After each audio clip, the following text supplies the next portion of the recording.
Welcome back, awesome people, to the Rock the JVM channel. I'm Daniel, and this video that you're watching right now will probably be one of the most abstract on the entire channel. Here we will attempt to demystify one of the most condensed and convoluted pieces of abstract math ever to land in functional programming, and that is the fact that monads are just monoids in the category of endofunctors. And spoken very casually, this sounds really smart and also almost incomprehensible. So this description of monads as just monoids in the category of endofunctors is commonly attributed to the book Categories for the Working Mathematician, and then appeared in many other places. And this book is pretty foundational to category theory, and it's pretty useful for us functional programmers. Now, after this quote appeared in the book, it then appeared in many other places, and several articles and videos tried to explain this topic, most littered with mathematical jargon, and most of them in Haskell, so almost none of them in Scala. So this video was inspired by a very innocent question from one of my students on Slack of the form, "Hey Daniel, can you just expand on this monoids in the category of endofunctors thing?" Now, a couple of years later and many headaches after that, I came up with this video, which is the only version that I could also understand, and this will be written for Scala 3. Now, before we begin, let's establish some goals. So this video will have zero immediate practical application for you. However, the kind of code and the mental gymnastics that we'll do here are both going to make a giant difference in how you read, how you understand, and how you reason about extremely abstract code in your library or your code base in Scala. Now, this skill of being able to read and work around pretty abstract code in your code base is timeless and even transcends Scala as a language. So this video is for those of you looking for long-term skill development. Now, in this video, we're going to write some pretty abstract Scala, so some topics are required besides your general familiarity with the Scala language. And in particular, we're going to use higher kind of types, type lambdas, the concept of monoid and functor, and the concept of monad. Now, I have videos about all of these things on the Rock the JVM channel and written forms on the blog if you want to check them out, and these are explained in very practical terms why we need them in a programming pragmatic sense. All right, so if you're not familiar with these concepts, go check those videos first. Now, as always, I'm going to write the code from scratch, so I'll recommend that you write the code with me, and whenever you need to refresh your memory about this famous quote, just refer back to this video or to its written form at the blog, and I also have a Twitter thread that tries to explain it. I'm going to leave links to everything in the description to this video. So once you're ready, take a deep breath and let's go to our code. So I've created an object here, monoids in the category of endofunctors, and I'm going to define a main method like many other videos, just in case we need to test something. Alright, so first I'm going to start with the concept of a monoid.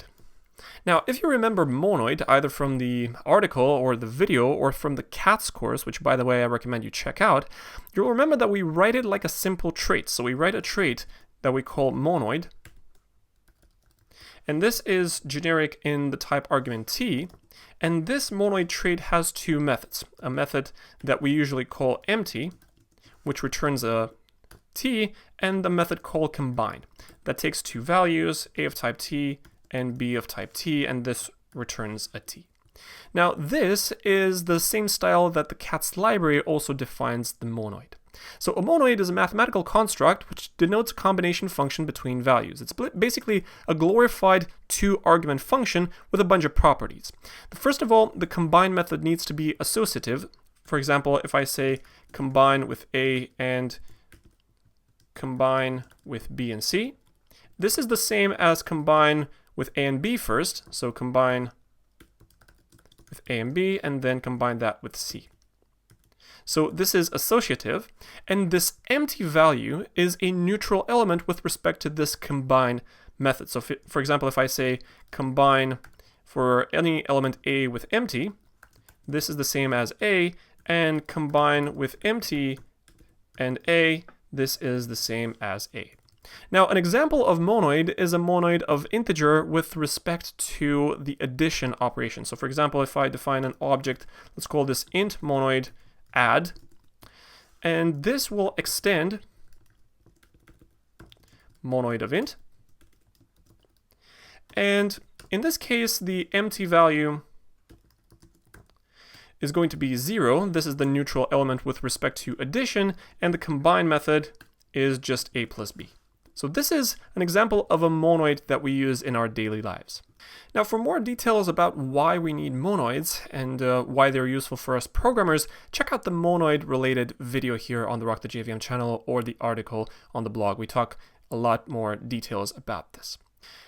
Now, I'm going to take this concept of a monoid, which is basically a glorified two-argument function with a bunch of properties, and I'm going to generalize this concept up until the point it's no longer recognizable. So here's what I'm going to do. I'm going to define a bunch of other traits that are more general than this monoid, and we're going to make this monoid extend those. Here's what I mean. We're going to take the concept of a combination function, and I'm going to abstract that away by defining another trait. Let's call this functional monoid of t, in which, in this case, we're going to have two very similar methods. I'm going to define a method called empty, but instead of returning a value of type t, I'm going to return a function of unit to t. And I'm going to define a method called combine, which instead of taking arguments is going to return a one-arg function taking a tuple. So I'm going to say a tuple of two t's, and this will return a t. So I'm going to put in the correct arrow here. So instead of having an empty that returns a t, this returns a one-arg function taking unit and returning a t. And this combination function, instead of taking two arguments, it takes a two-field tuple, which returns a t. Now, this concept looks a little bit strange than this monoid that I've defined here, but these two are functionally equivalent. So I can simply say extends functional monoid of t. And if I have this empty and combine methods in terms of a public API, then I can define these two empty and combine methods, the so-called hidden API. Let's call this hidden. And I can define them just as fine. I'm going to define an empty method. I'm going to call this unit for name collisions. And I'm going to define this unit function, this unit method, as follows. I'm going to define a one-arg function that takes a unit value that I don't care about and returns empty. So unit is a one-arg function taking unit, which I've denoted by this underscore over here that I don't care about. I don't really use it as a value. And it returns a value of type t, but I'm using the empty method to do that. And the combination function that has no arguments over here, and I can keep calling it combine because it's an overload. So I'm going to say combine. That doesn't take any arguments. This is a two-arg function, and I'm going to have a tuple. And in order to obtain a t value out of these two fields, I can simply call the other combine method. So I'm going to say combine with t_1 and t_2. All right, so the hidden API of functional monoid is the same as the public API of the monoid that we know from the Cats library. And I would agree with you if you said that this API, the hidden API, does look a little bit strange, which is why I've hidden it here. All right, so this monoid is equivalent to this functional monoid. Now, why did I write it in this way? That is because all these types actually are very generalizable. And I'm going to define an even more general type in which this unit thing can be abstracted away by another type. I'm going to call it u, and this tuple type can be abstracted away, and I'm going to call it p. So I'm going to define an even more general trait. I'm going to call this general monoid.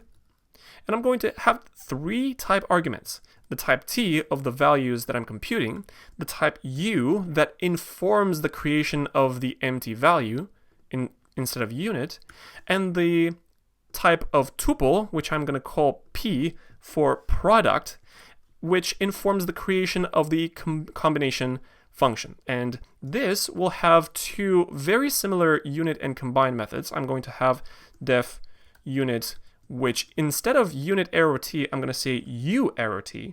So look at how I'm generalizing the concept of unit through a type that I've called u.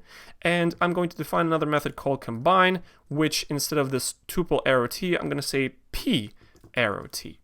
So p comes from product, and in the case of general monoids that we normally work with, these are tuples. Now this functional monoid thing will extend the general monoid where the type U is unit and the type P is a 2-arc tuple. So I'm going to say extends the general monoid with the same type argument T. The type U is unit and the type P is a 2-arc tuple T and T. And I can simply erase these methods because they are pretty much the same thing. All right, so this is completely identical to what I wrote earlier. So I haven't really changed any code here in my monoid. Now, notice that the general monoid trait, which now has abstracted away pretty much every thing that informs the creation of values, but notice that the unit and combine methods return function1 instances because I have a function from U to T and a function from P to T. Now, it turns out that we can even generalize the concept of a function, and I'm going to define that as follows. I'm going to define yet another trait, and I'm going to call this most abstract monoid possible. So I'm going to call this most abstract monoid, and I'm going to have a type argument T, a type argument U, and a type argument P. And here I'm going to insert yet another type argument, which is the type of quote-unquote function. And I'm going to denote that by this squiggly arrow, which takes 2 type arguments itself. So it's a higher kinded type.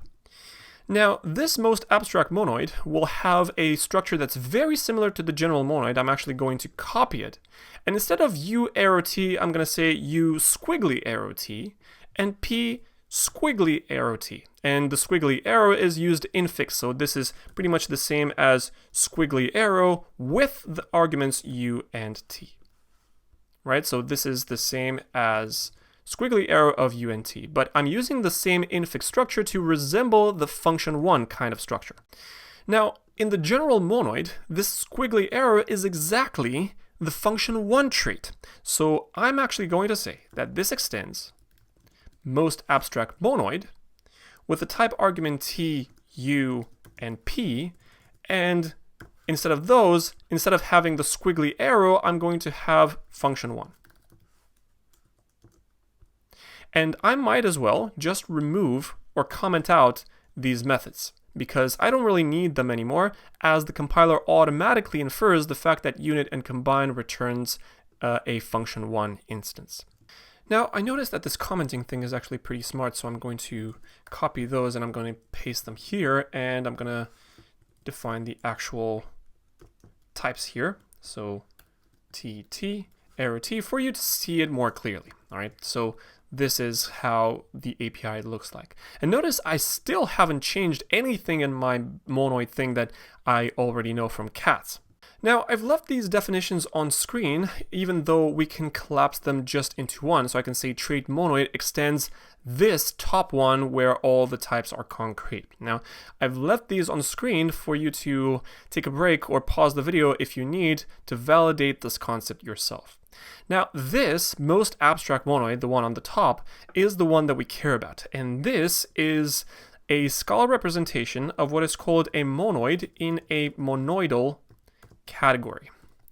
Now, this is some math psychobabble, and I'm not going to get too deep into the mathematical properties of categories and the structure of those. And I'm going to simply ask you to denote this most abstract monoid as a monoid in the category of T. All right, so this most abstract monoid, I'm actually going to rename it, and I'm going to call this monoid in category. All right, so monoid in category will be the exact same thing.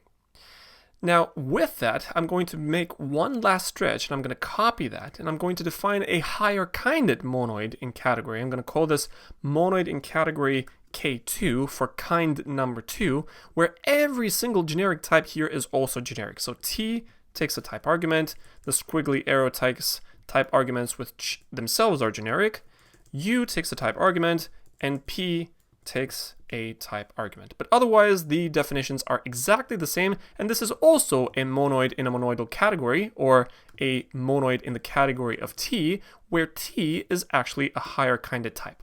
All right, so T like this.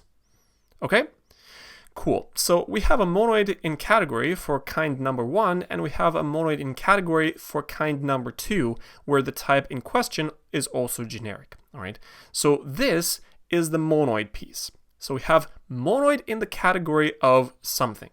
Now, I'm going to define the concept of a functor in the same style as the library Cats defines it, and as I've talked about in my other video on the channel, which I recommend that you check out, and also the blog version. So, instead of this monoid story over here, I'm going to define functors. And a functor looks something like this. It's a trait, and I'm going to call this functor. And functor takes a type argument that we usually call f, which is itself generic. And functor has a fundamental method called map that takes two type arguments a and b. It takes an initial value, which is a functor a, and a function that transforms an a to a b. And this returns an f of b. So this is the functor trait in the style of Cats, and functors are a mathematical construct that defines transformations between categories. Now, in the case of Scala, these functors define transformations between Scala types to Scala types. And in the mathematical jargon, functors that create transformations between a category and the same category are actually called endofunctors. So the functor that we know from the Cats library and the functors that we usually use in functional programming are technically called endofunctors by the category theorists. All right, so we have endofunctors with this definition. And if you want to learn more about functors and why they're useful for programming and for the pragmatic sense of writing functional programming with Scala, I recommend that you check out the functor video here on the channel. All right, so we have the concept of monoid in the category of something, and we have the concept of an endofunctor. Now we need to stick these two together, but before we can do that, we need some glue. Now the first concept that I'm going to talk about is the concept of functor transformations. So in functional programming, for us programmers, puny functional Scala programmers, we compute values based on functions. So for example, we have things such as a trait, I'm going to call this my function 1, that takes two type arguments a and b with the appropriate variance annotations, and this has an apply method that takes an a and returns a b. Right, so function 1 in the Scala standard library has an apply method that takes an argument of type a and returns an argument of type b. Newsflash, all your lambdas are actually instances of these function 1, function 2, function 3, etc. traits defined in the Scala library. So function 1 that I've defined here is a transformation between values to other values. Now, for functors, which are higher kinded, the higher kinded version of this my function 1 is called a natural transformation between functors. And the structure will look something like this. And I'm going to scroll down a little bit. I'm going to define a trait. I'm going to call this functor natural transformation. And this takes, instead of simple type arguments, we're going to take higher kinded type arguments. So I'm going to say minus f, which is itself generic, and plus g, which is itself generic. And the apply method will need to take a functor of a concrete type and return a g of that same type. So I'm going to have apply with the type argument a, and this will take an fa as an argument, and this will return a GA as a result. So look at that. Notice the similarity of structure. Now, examples of these natural transformations, although they may look quite abstract, examples of these can be found throughout the Scala standard library and in day-to-day Scala code. So if you know how to look for them, you can find them. And I'm going to define an example here. So if you have ever used the method headOption on lists, that will be a good example of a natural transformations between lists and options. And I'm going to define an object. Let's call this list to option transformation. This extends the functor net transformation between list and option. Now, the apply method here will take an FA, which is a list A, and will return an option A. And the implementation would be something like FA head option. All right, so the head option method that is usually found on lists can be thought of as a functor natural transformation between lists and options in the style that I've written them. Some other transformations that might be found in the Scala standard library include all the conversion methods that you normally use, like toList, toOption, toEither, toTry, and so on and so forth. These conversion functions, for example, try to option or try to either, and so on and so forth, these can be thought of as natural transformations between functors, because list, option, either, and try are all functors. And by saying that list, option, either, and try, quote unquote, are functors, by that I mean that I can very easily create instances of functor for those types. So for example, if I wanted to create a functor for list, I can define that as a given value. So I can say given, let's call this functor list as functor list, and then I can say with, and I'm going to implement the functor interface here. So I'm going to define the map function. I'm going to actually copy its signature and I'm going to paste it here. And f is actually list, and instead of f, I'm going to put list. And how do you map a list of A with an f? Well, it's simple. You can say fa.map f. So I'm going to simply use the map standard library method on lists. All right. So this functor list is quote unquote implicit or given in Scala 3. And the same thing can be said for option, either, and try. I can very easily define functors for those as well. So functor natural transformations are these types for which you can turn from one functor to another functor in the sense that I've described. Now, the second thing that I'm going to tell you in terms of glue between monoids in the category of and functors is this thing, the ID functor. So in the Cats library, this trick is often used, and it comes in the form of a type alias, and the type ID, which takes the type argument A, and that is the same as A, this comes along quite often in the Scala Cats library. And this ID thing is also a functor because I can very easily define an ID functor. So I can say given, let's call this ID functor, which is functor of ID with, and I'm going to define the map function. So I'm going to paste the map definition here, and instead of fa, I'm going to have an ID, and here I'm going to have ID of B. But because I said that ID of A is the same as A, I'm going to actually replace that with A. And ID of B, I'm actually going to replace that with B. And the compiler will be happy for that because it will replace all the type definitions with their actual implementations. Now, how do you transform a value of type A into a type B if you have a function? Well, you put that value through the function. So I'm going to say f applied to fa. So this type ID, quote unquote, is a functor because I can very easily define a functor of that type as a given instance. By the way, this functor f is called a type class. And when you say that something is a functor, means that you can define a type class instance for that particular type. And here we defined a type class instance for list, and below we defined a type class instance for ID. So remember this ID thing. All right, cool. Now, the third thing that I'm going to talk to you about functors is the fact that functors can be composed. So not just transformed, but compose functors between one another. And the way that we can compose functors is by wrapping them into one another. So I'm going to define a type argument that I'm going to call simply higher kinded types composition. And this can take two higher kinded type arguments, f and g, assuming these are functors, and a real type argument a. Now, this type would be translated to g applied to fa. Now, gfa, something like this, is very similar to what we do with regular values in terms of function composition, not functor composition. So if I define a method, let's call this func composition.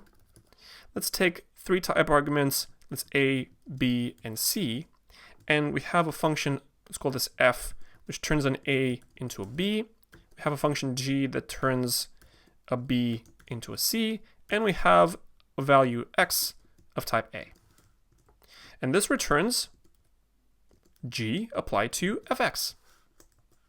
So this is how we can compose two values and apply the result on a value of type x.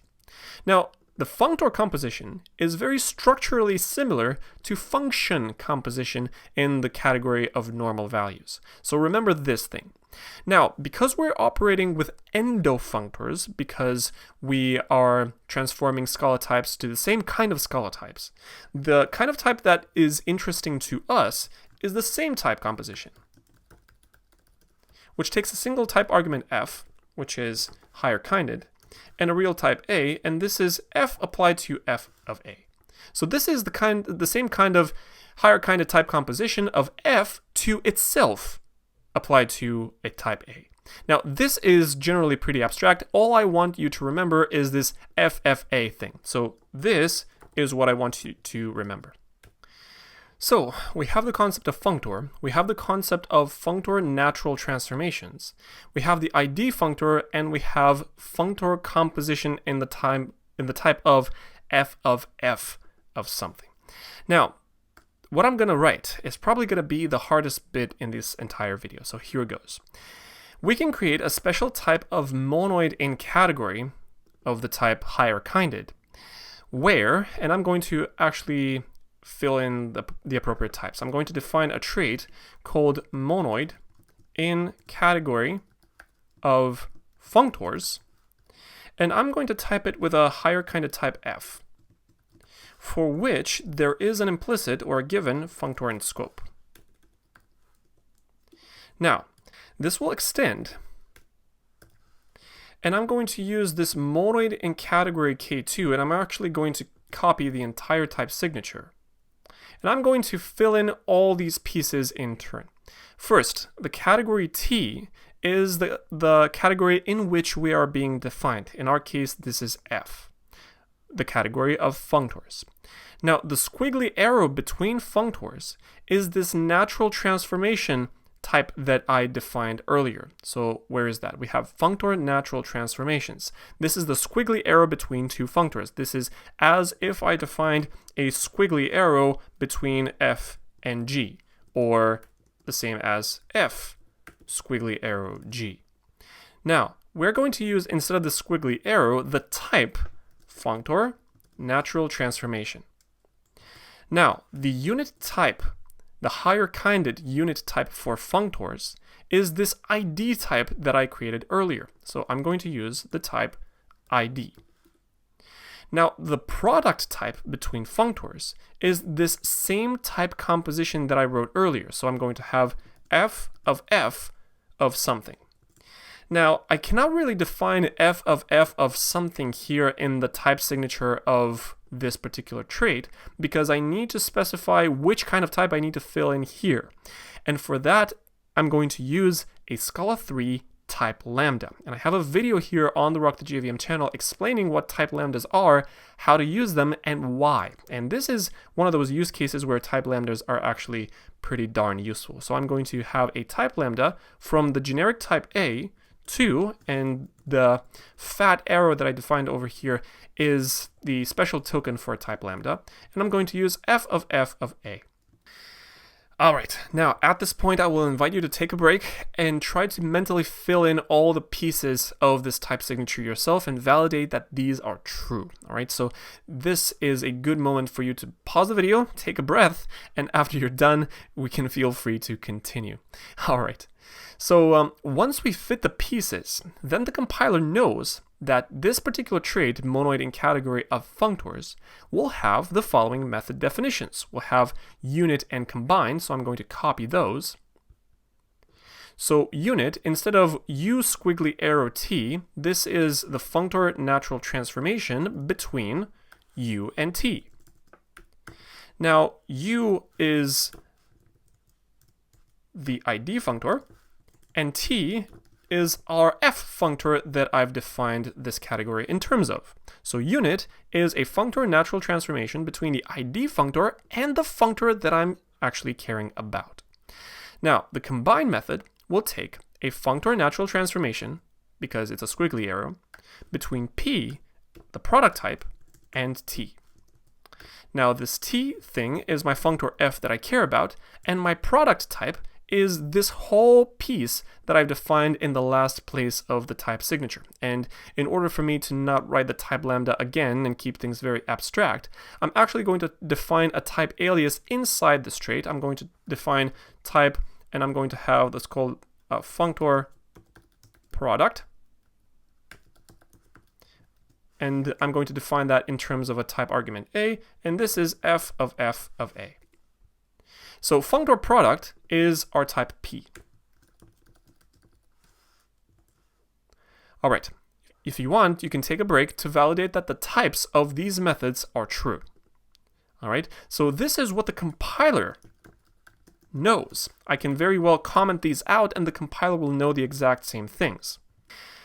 Now, I'm pretty sure that at this moment, nothing means anything anymore because we've defined things in terms of only abstract types and higher kind of types and type lambdas and all that sort.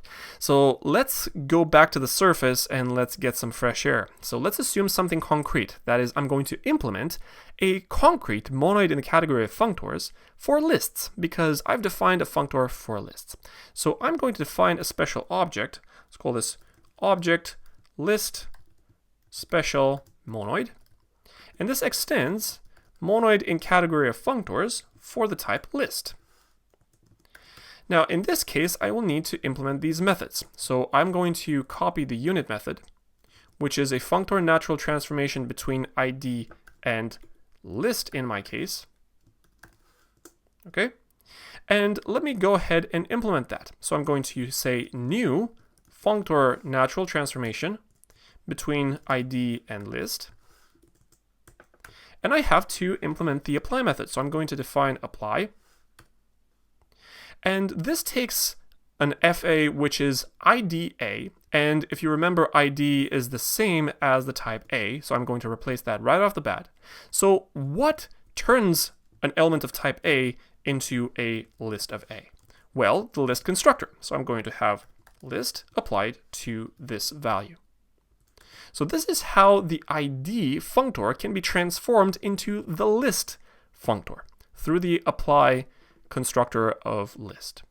Now let's call combine. So I'm going to define combine, and combine returns actually a functor natural transformation.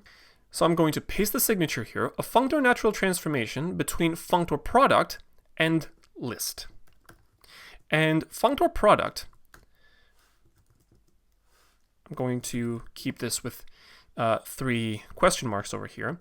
Let me add a small comment here. So functor product is f of a, right? Because that's how I defined it as a type alias in the trait. So functor product of a is f of a. But f is list in our case because I've defined it monoid in category of functors for the list type. So f is list. And therefore, functor product of a is actually list of a.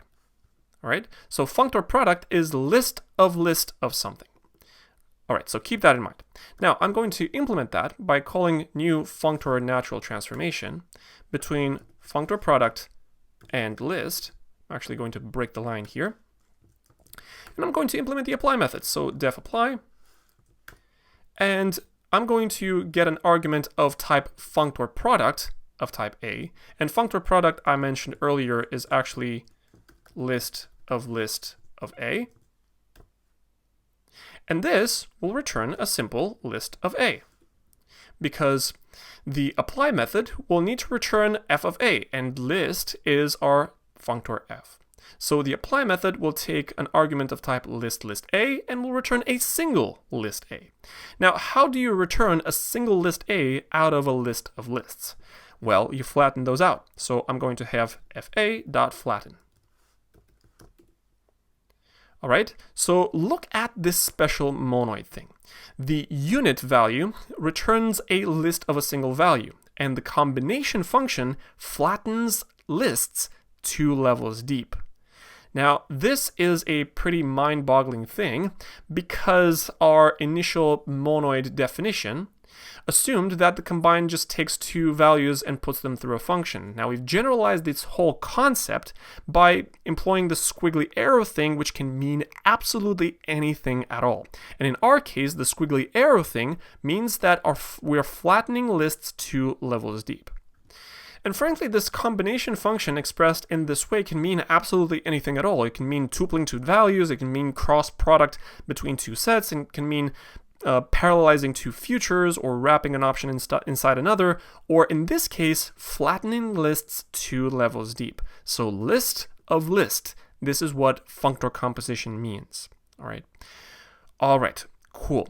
So this is a list special monoid. Let's write it and actually use it in practice. So under main, I'm going to print line, and I'm going to say list special monoid, and I'm going to call combine, and I'm going to pass a bunch of lists. So I'm going to say a list of, and I'm going to have list 1, 2, 3, and then a list 4, 5, 6, and then a list 7, 8, 9. And let's see what we get. So if I run this application, first of all, let's make sure that it compiles, and it may take a while. Look at that. We have a list flattened as we are obtaining the list 1 through 9.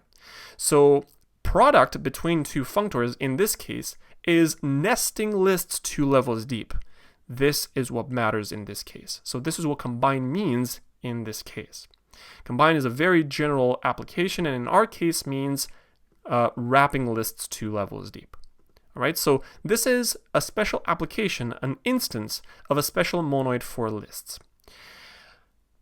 Okay, now, if you define something like this, monoid in category of functors, which extends monoid in category K2, now you will have this unit and combine methods, which can mean absolutely anything at all. But because they mean absolutely anything at all, there's no predictable API that you can use in real life. In our case, it means flattening lists, but in case of anything else, what does that mean? And what shape does that look like?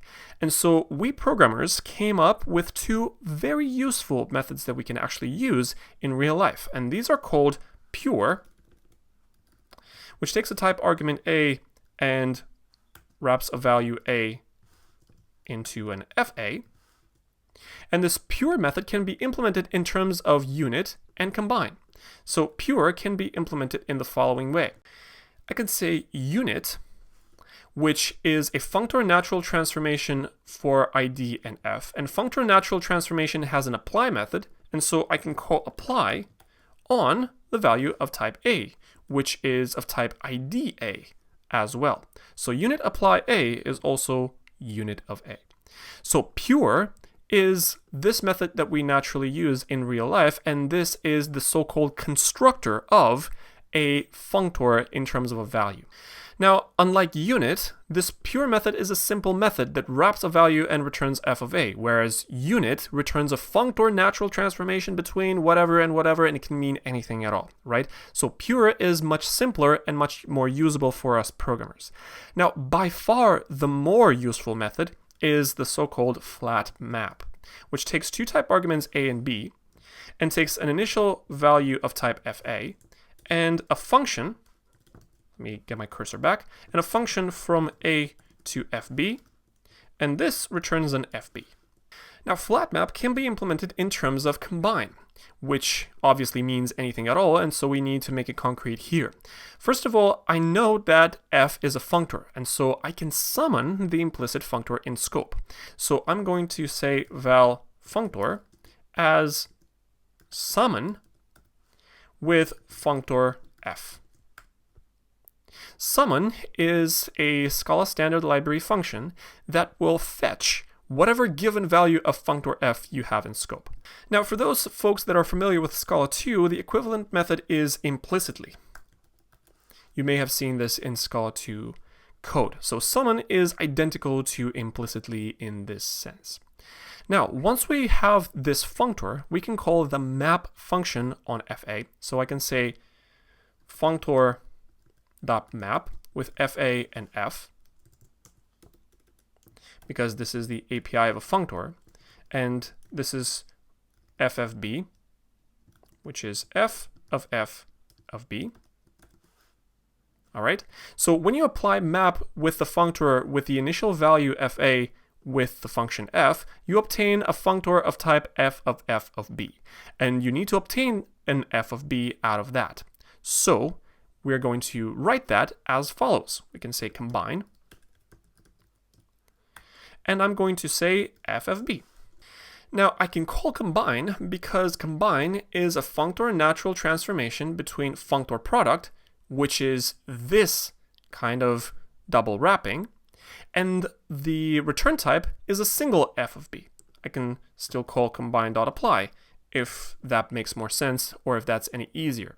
So the combine method returns a functor natural transformation instance, and then you can call the apply method on that, and then you can obtain the f of b that you want.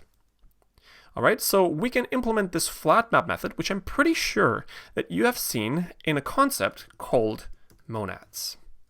So in other words, folks, whoever implements a monoid in the category of functors has actually just written a monad instance. So a monoid in the category of functors is the same as monads. Now, if you want to take some time to reflect on this, pause the video and do that, because I'm also going to go backwards. First, I'm going to define a monad trait, and then I'm going to show you how you're actually implementing a monoid in the category of functors.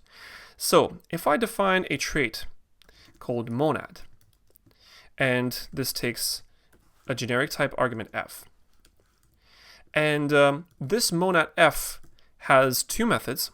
Let's call this pure and flat map. I'm actually going to take those from the previous trait. So pure and flat map. These are, by the way, identical to the cats API. So monad with a generic type has exactly this generic API for those of you who are familiar with cats. Now, if you have pure and flat map as your public API,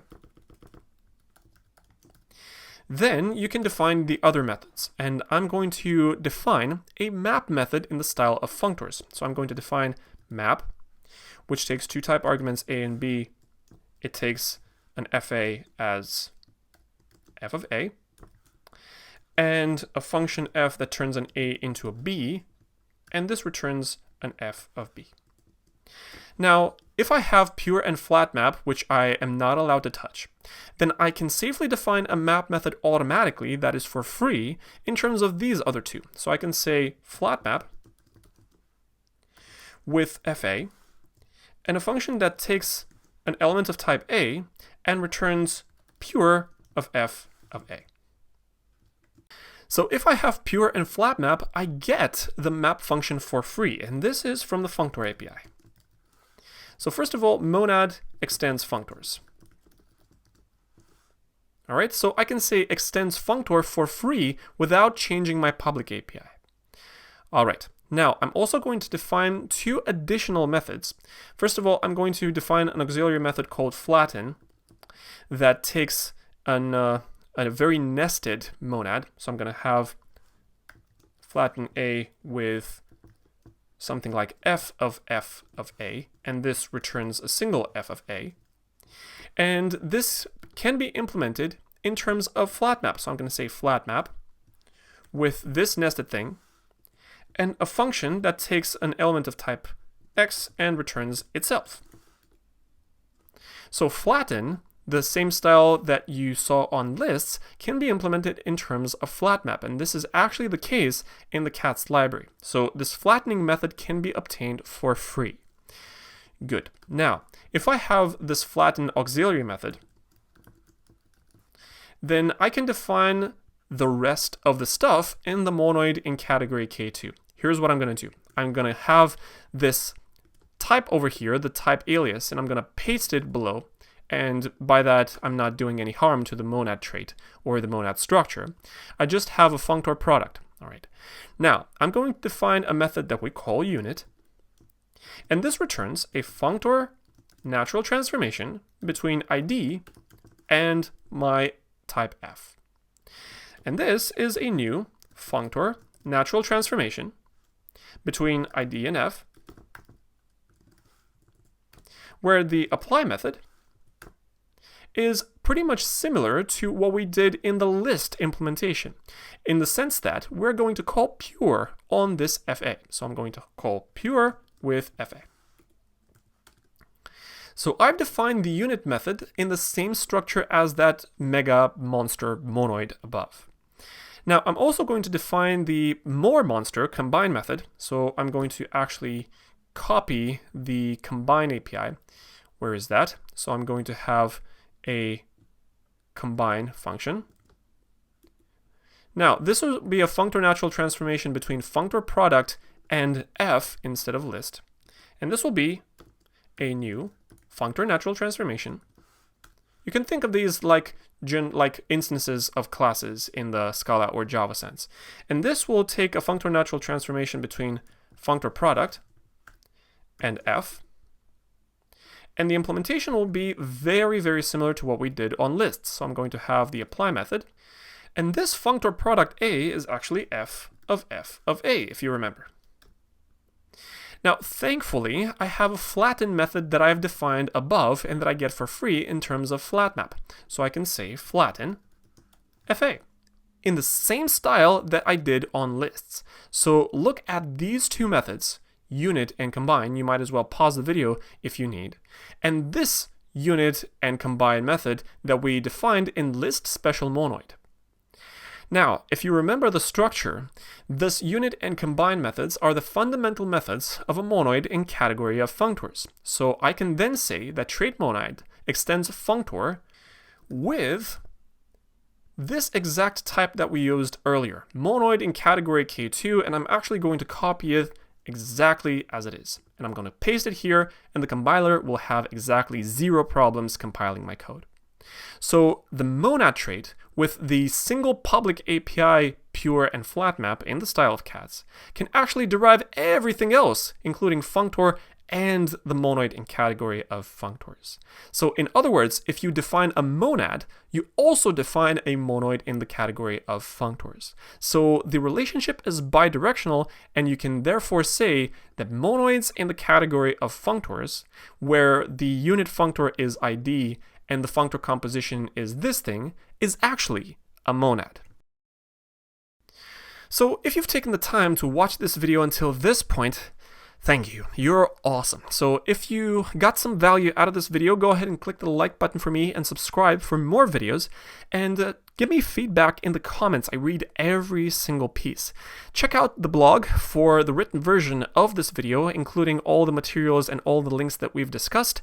And check out the CATS course. This will probably help you in understanding category theory, at least in the practical, pragmatic Scala sense. And also check out the Rock the JVM website. I have tons of material about Scala and functional programming and lots of good stuff in there.